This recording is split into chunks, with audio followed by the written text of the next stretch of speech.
Hey everybody, it's Eduardo Jackson, CEO, creator, founder of the Cinema Draft Game, fighting off a cold. Probably the change in temperatures out here in Nevada, very drastic. It was like 70 over the weekend. So bear with me and my my dulcet cold tones. Okay, so the games are in, they're done. And so we're gonna do a little call sheet review. Take a look at some of these bad boys. It's a good weekend overall. Just real quick, top 5 movies of the weekend. Split, 14.4 million. Rings, 13.0, I guess. A Dog's Purpose, 10.5. Hidden Figures, get that money, ladies. 10.2 million. Still averaging almost 3,000 per screen. Go, go, go. And La La Land, 7.3 million on 3,200 screens. Wow, look at that! Look at that between La La Land and Hidden Figures, almost $250 million in box office between the two of those. Very exciting times. Okay, 2 really good films. All right, so we're gonna. Oh, actually, so as you can see, we have our talent pool up for next week. We are missing right now 50 Shades of Grey. Working on it. I know it's going to be a very popular movie this weekend, so don't panic. We're working on it. 50 Shades of Grey. We'll get there. But that movie is not in our talent pool just yet. But let's look at the completed. Here we go. The completed contests. And let's focus on the feature presentation. Our top money getter right now. And a hearty congratulations to James Lear. Welcome back, sir. I think he took a few weeks off, whatever, but he's back.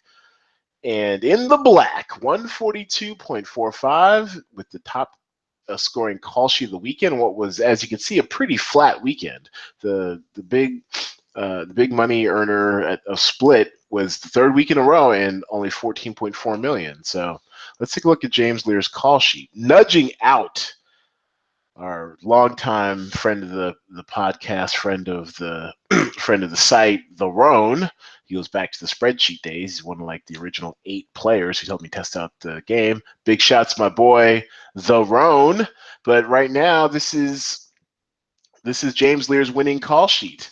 Winning by, what's the math? I guess 0.33, 0.38 something points. Very, very narrow margin. And so basically he had a 6-pack of rings, including the headliner stack. 1, 2, 3, yeah, 6-pack of rings. He had Anya Taylor-Joy, the cheaper of the 2 headliners from Split. He also went Lion, Rooney Mara, headliner from Lion for his limited release. And he also squeezed in A Dog's Purpose. He kind of covered all bases in the top 3 with A Dog's Purpose.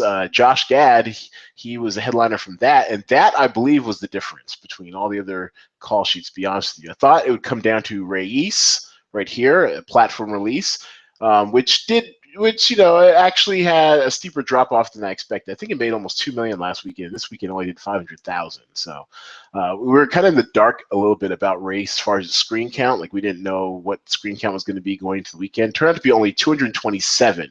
So I think it might have actually stayed the same or dropped a few screens. But anyways, only did about 500,000. Got him 7.25. Very valuable headliner points, which you'd think would make the difference between, say, A Father Never Bothered or whatever, but pretty much everyone was on to Reyes. And you're still looking at a 1-point difference between this and, say, Father Never Bothered in the platform release category. But it really was him spreading out the risk and also the salary. Instead of trying to headliner stack Split and not having much money for anything else, he took a cheaper headliner from A Dog's Purpose, and coming in 3rd in the weekend, A Dog's Purpose, 10.5 million. That was really key because those headliner points right here, this was probably the difference between, say, squeezing in another Rings another Rings performer. Because what I did, I had like a 7-pack of Rings, and as you can see, that that 2-point difference, 2.15 point difference, is pretty much the difference between his call sheet and my call sheet. We'll get to the run in a second real quick, but my call sheet, I think I ended up being, I was less. Look how ridiculously tight the top 5 is. Less than, a little over 3 points separates 5th And Jay Devlin, who was just barred from a four-peat. Sorry, Jay Devlin. And we were hoping to get you on the pod today, but I think you're out there working. The difference between first and fifth was a measly 3.35 points. So less than 4 points separates first from fifth. That's an amazing weekend. An amazing, amazing weekend. Very tight. Came down to the wire. Came down to race and what it would clock in at. And at first, the system didn't recognize race's points. We had to go in there and manually update it. But once the updates were done, James Lear proved to be the victor, just eking it out. Yeah, and like I said, that pretty much was the difference. It was like less than 3 points difference from my call sheet. My call sheet had a seven stack of rings, race, lion, and then split. So it was different between one extra rings actor versus just getting in with a dog's purpose. So well played, James Lear. Great call sheet. The runner-up, once again, our boy the Roan, 142.08. So he was just it's just ridiculous. I mean, the mathematics is crazy. He was like 0.23 points off, something like that. Super, super close. 0.33 points, I think, off of first place. And he actually had a headliner stack of three pack of rings with the headliner stack. He had a 3-pack of split. So I see what he was going for there. And then he had a headliner stack of lion. Very interesting.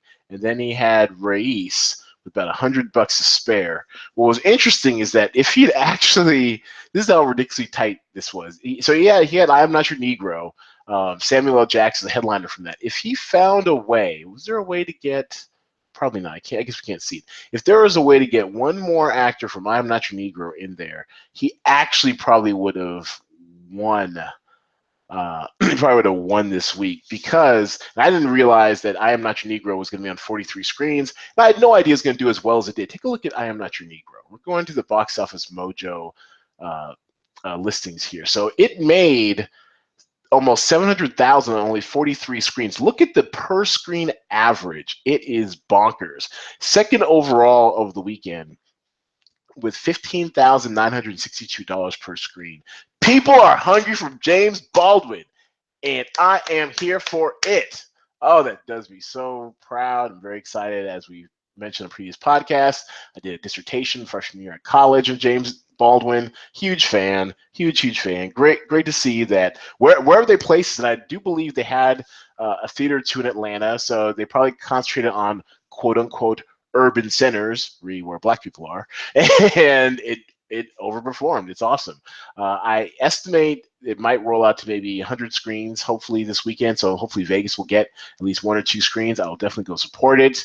I'm Not Your Negro. Excellent turnout on only 43 screens for just under 700,000. So yeah, so basically if he had gone, so if the row, I mean, he couldn't have known that I Am Not Your Negro was going to do that well. But if he had just gotten even a non-headliner on here, I think the non-headliners are going for about 5,100, 5,000. If he'd swapped that out instead of Reyes, that would have been the difference. He probably could have gotten first. But who would have thunk that I Am Not Your Negro would overperform like that? So James Baldwin's alive and well. I'm going to keep an eye on that for next week.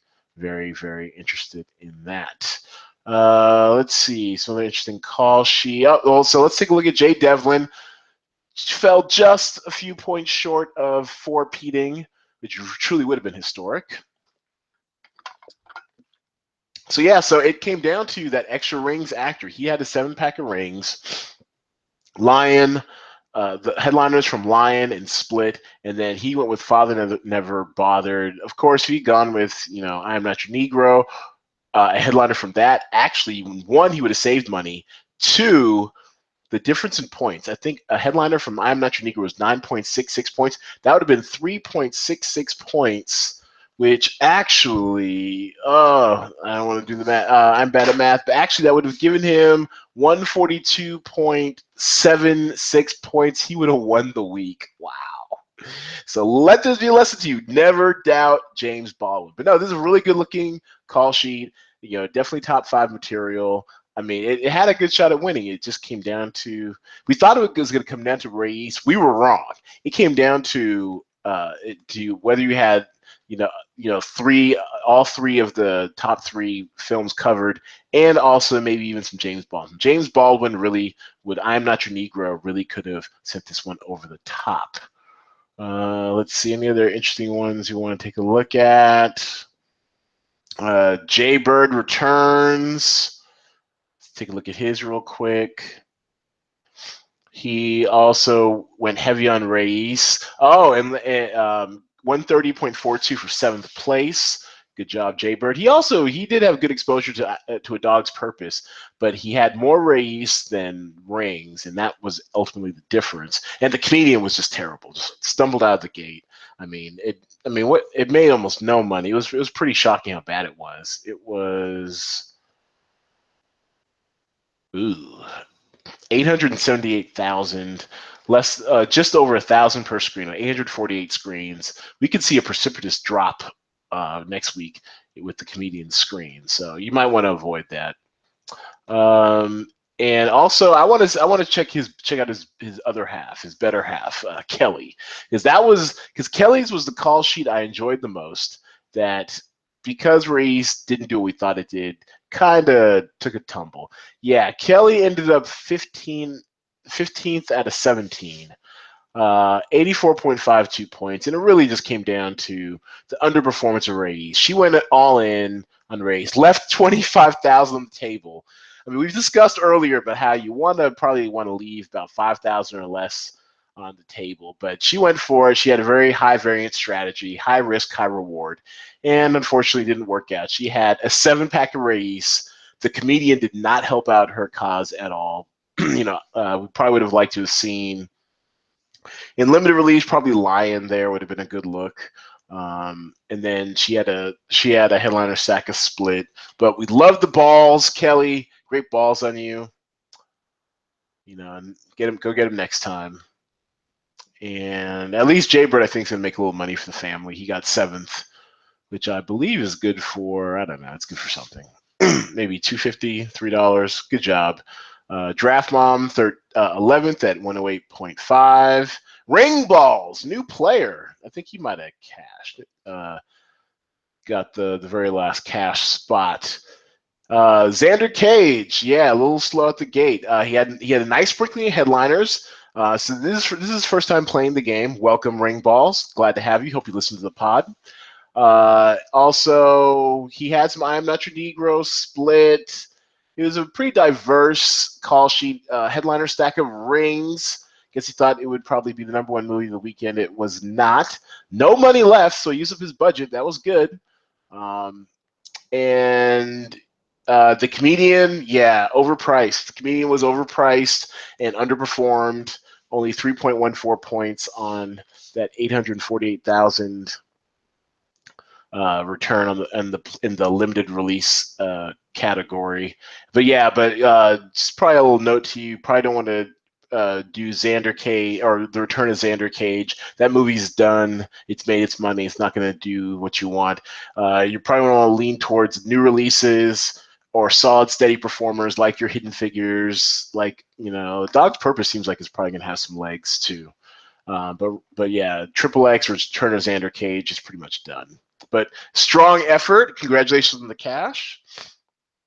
Just a reminder, everybody, if you want to cash out, you click on the little icon up here. Go to press this little button right here, and it will send you to Show Me the Money. Minimum withdrawal, $5. All right. So let's go back. Oh, that's a cool little screen too. So when you do submit your call sheets and stuff, quick aside to the little features of the game. When you're in your profile screen, you can see your potential winnings for the ones you're already signed up for. And this, of course, okay, maybe some other time. All right, but anyways, yep. There it is. Your potential winnings. You'll show all the total amount you can win from all of these games that are currently ready to go. And these are already passed, of course. So I am signed up for everything. So I could possibly win up to $219. Watch me now. Okay. Well, of course, I can't win anything because I am an employee of the game. Employee and family are not allowed to win. So that's why, even though I got fourth, we just skip right over me and pay out the next slot. Someone else. Draft Mom. 108.42. Yeah, the Comedian Mom, that's kind of where he stumbled a little bit. She had Dog's Purpose. Resident Evil has gotten its money. It's probably done for. Split was smart. She headliner stack Split. And she had some she had a headliner stack I'm Not Your Negro. So that was pretty sharp, Mom. But this is a really tightly packed week. You had to be pretty much right on it to be in the top 5. So better luck next time, Mom. Cornell Westside squeaks into the top 10. Gamble 24/7. Stalwart of the Game just made the top 10. And Nicholas Leeper from Seed Invest. Welcome. His first call sheet. He went heavy on the La La Land.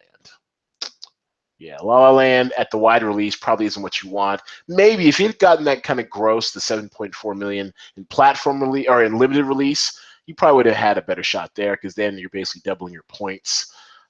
Quick reminder of the rules: 1 point per million per actor for wide release, 1 point per 500,000 for limited release, and 1 point per 100,000 for platform releases. And Slash, the Big Steph Lova from the Cleveland Crew. First time call sheet. Not enough headliners, Steph. You want to get some headliners in there because you get that 40% bonus. And also Space Between Us was just dead on arrival. I'm Not Your Negro. Nice to see it in there, but you had money to burn. 28,900 left on the table. So you probably want to get you some headliners. Spend the money. Get you some headliners. Get headliners, new releases, all that good stuff. Okay, so let's take a look at the upcoming talent pool.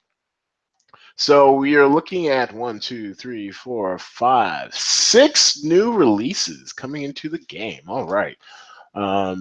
And what we're looking for here, it's going to be pretty much all about, well, it's going to be a 3-way fight for the top spot. The Lego Batman movie for families, John Wick Chapter 2 for the diehards and the R-rated crowd, and then 50 Shades Darker for the Valentine's Day crowd, I guess, if BDSM is your thing for Valentine's Day. But I know there are a lot of like kind of Galentine's Day parties being made out around 50 Shades Darker and stuff. And as I mentioned before, so we have the talent pool set up for this. We don't have it on the site just yet. Some sort of glitch we're working on. Hopefully we'll get that fixed overnight, over the next day or two, definitely in time for Theater Lock, which is 6 p.m. Pacific time on Thursday.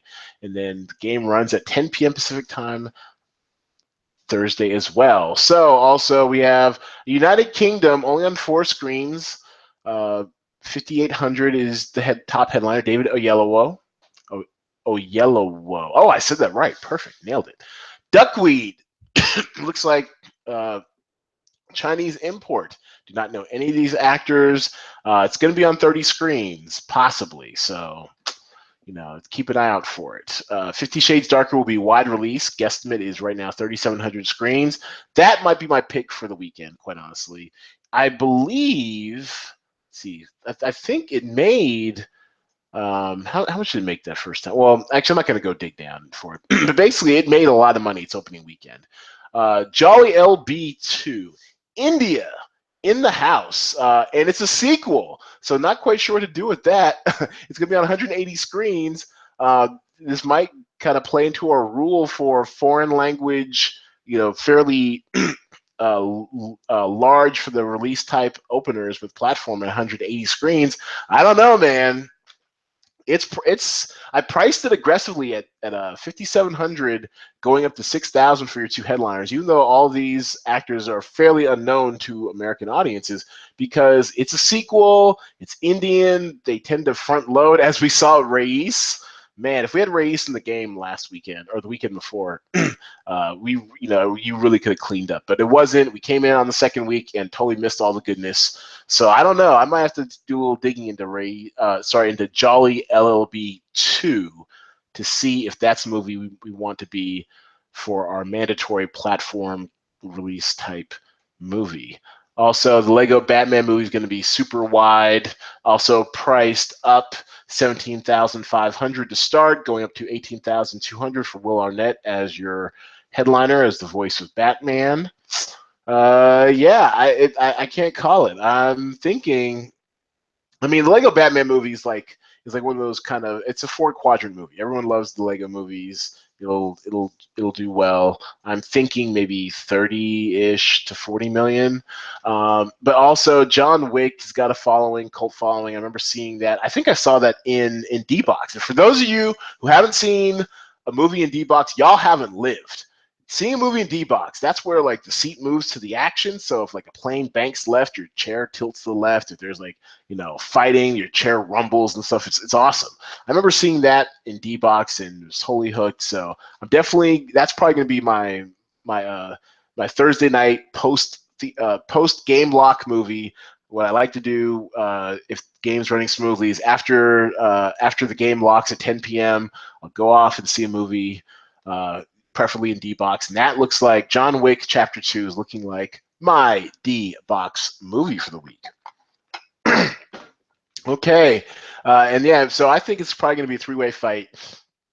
Lego Batman, John Wick, 50 Shades Darker. I mean, it really did kind of burst on the scene 2 or 3 years ago, but it didn't have any competition that weekend. I think it made some crazy amount, like 50, 60, maybe it might have been 70 million. I saw it in the theater by myself, whatever, and it was fine.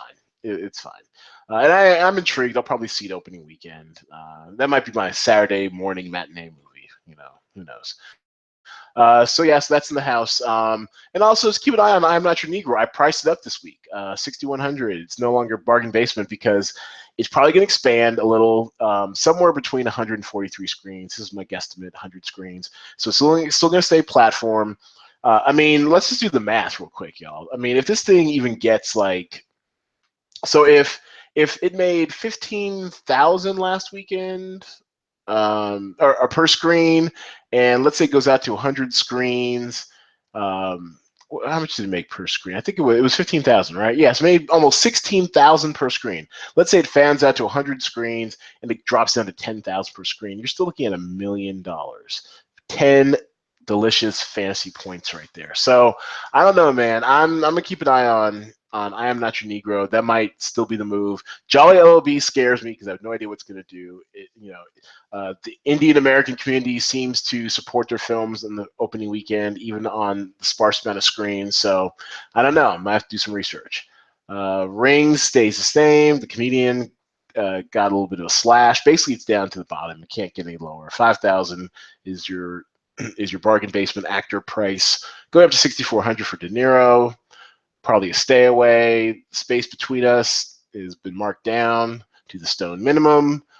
Dog's Purpose, just knocked down just a tad because it's going to be a very competitive weekend next weekend. So it's down about 1,000. Gold, it's pretty much down to the basement, but I expect it's going to drop from 2166 screens to 850 or less. So I expect it to do a full release type drop from wide to limited. Resident Evil, 3104. It's probably going to still stay wide. You're probably going to want to avoid it. Dropped it down about $3,000 each. The Salesman we're bringing back. I'm sorry. So actually we have 7 new films this week. Salesman we had out there 2 weeks ago. Didn't really perform. It was only on 3 screens. We took it off. It actually went up to 46 screens last weekend. Made some money, so it's back. It might expand to 100 screens, so we'll keep an eye on that. Actually, what did The Salesman do last weekend? The Salesman, okay, The Salesman only did about 237,000, so a respectable 45,000 per screen, but it's still only on 48 screens, so look out for that. What else? Split, we dropped down about $2,000 because it's going to be this next week. It's finally going to be the weekend it relinquishes its crown. It's probably going to do about 9 or 10 million. It'll be a very crowded box office. For the R-rated set, you've got John Wick Chapter 2. That'll definitely siphon off potential audience for Split, so check them out. Xander Cage is nearing the end of its run, and it's marked appropriately. 6,000 up to 8,000 for Vin Diesel. Hidden Figures is the same, I believe. Sing is the same or maybe 1,000 cheaper. La La Land got marked down, maybe 1,000. It's if it stays wide, it's just kind of running out of gas at this point. And Lion is performing pretty decently.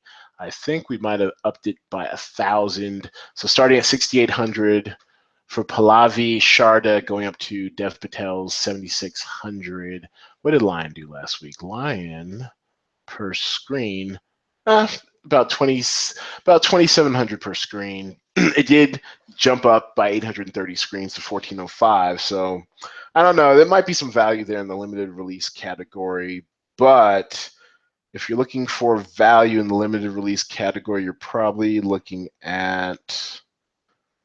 Actually, it's been a wasteland this week, limited release. Yeah, not a lot of value in limited release. You're probably going to be stuck with going with more Lion. Gold is done.